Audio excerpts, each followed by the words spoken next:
जय लक्ष्मी माता। अक्षय तृतीया वैशाख मास के शुक्ल पक्ष की तृतीया तिथि को मनाई जाती है। हालांकि आप में से ज्यादातर लोग इसे सिर्फ ज्वेलरी के एड्स को देखकर जानते होंगे कि शायद इस दिन ज्वेलरी खरीदनी चाहिए, लेकिन आज मैं आपको बताने वाला हूं कि यह त्योहार कितना प्रमुख है और आखिर अक्षय तृतीया क्यों मनाई जाती है। सबसे पहली बात तो यह कि भगवान विष्णु के छठे अवतार माने जाने वाले भगवान परशुराम का जन्म भी इसी दिन हुआ था और इसी कारण से अक्षय तृतीया के दिन भगवान विष्णु की उपासना की जाती है। यही वो दिन है जब मां गंगा स्वर्ग से धरती पर अवतरित हुई थी। राजा भागीरथ ने गंगा को धरती पर अवतरित कराने के लिए हजारों वर्ष तक तप करके उन्हें धरती पर इसी दिन लाया था। इसीलिए इस दिन गंगा स्नान का बहुत महत्व है। इसी दिन मां अन्नपूर्णा का जन्मदिन भी मनाया जाता है। इसीलिए इस दिन गरीबों को खाना खिलाना और भंडारे करना बहुत शुभ माना जाता है। अक्षय तृतीया के अवसर पर ही महर्षि वेदव्यास जी ने महाभारत लिखना शुरू की थी।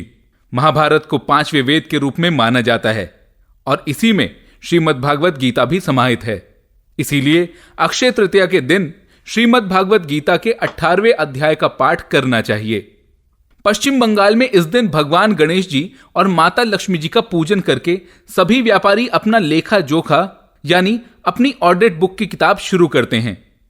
इसके अलावा भगवान शंकर ने इसी दिन भगवान कुबेर को माता लक्ष्मी की पूजा अर्चना करने की सलाह दी थी, जिसके बाद से अक्षय तृतीया के दिन माता लक्ष्मी की पूजा की जाती है और यह परंपरा आज तक चली आ रही है। अक्षय तृतीया के दिन ही पांडव पुत्र युधिष्ठिर को अक्षय पात्र की प्राप्ति हुई थी। इसकी विशेषता यह थी कि इसमें कभी भी भोजन समाप्त नहीं होता था। और सबसे बड़ी बात, अक्षय तृतीया बहुत ही शुभ मानी जाती है। यह वो दिन है जब आपको किसी भी समय या मुहूर्त को देखने की कोई आवश्यकता नहीं। आप कोई भी नया काम जैसे कारोबार की शुरुआत, किसी फैक्ट्री या जमीन का उद्घाटन, कोई नई वस्तु खरीदना, जो चाहे वो बिना मुहूर्त देखकर कर सकते हैं, क्योंकि ये सारा दिन शुभ माना जाता है। आइए अब आपको बताते हैं कि अक्षय तृतीया के दिन आपको क्या नहीं करना चाहिए।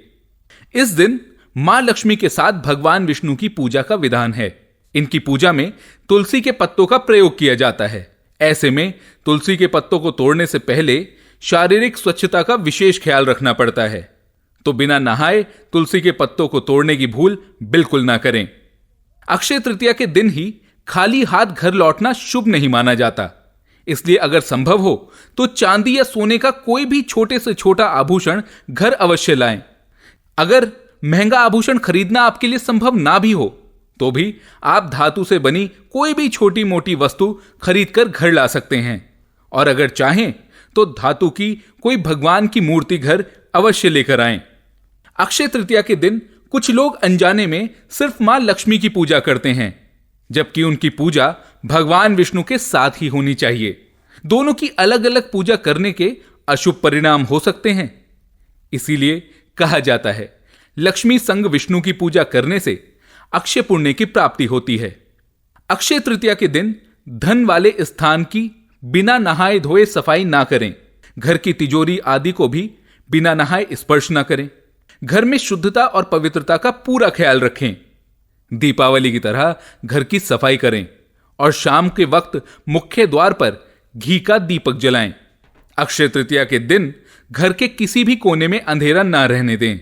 घर के जिन हिस्सों में अंधेरा रहता है वहां दिया जरूर जलाएं। इसके अलावा तुलसी के पौधे और माता लक्ष्मी के सामने भी दीपक जलाएं। ऐसा करने से आपके घर में सदा मां लक्ष्मी की अनुकंपा बनी रहेगी। अक्षय तृतीया के दिन ब्रह्मचर्य नियम का पालन करना चाहिए। इस दिन तामसिक भोजन से दूर रहना चाहिए, लहसुन प्याज से परहेज करना चाहिए और इसके अलावा सात्विक आहार का सेवन करना चाहिए। साथ ही कोशिश करें कि इस दिन आपके मन में किसी के प्रति बुरे विचार या क्रोध ना आए। इस दिन के समय ना सोएं। वैसे तो यह हर एक व्रत के लिए कहा जाता है कि किसी भी व्रत में दिन में सोना निषेध होता है। और हां, यदि आपके द्वार पर कोई भी निर्धन व्यक्ति आए तो इस दिन उसे खाली हाथ ना जाने दें। मैं हूं हिमांशु शर्मा। ऐसे और उपाय और धार्मिक कहानियों के लिए जुड़े रहें एस्ट्रोलॉजिक के साथ फेसबुक, इंस्टाग्राम, यूट्यूब और ट्विटर पर। धन्यवाद।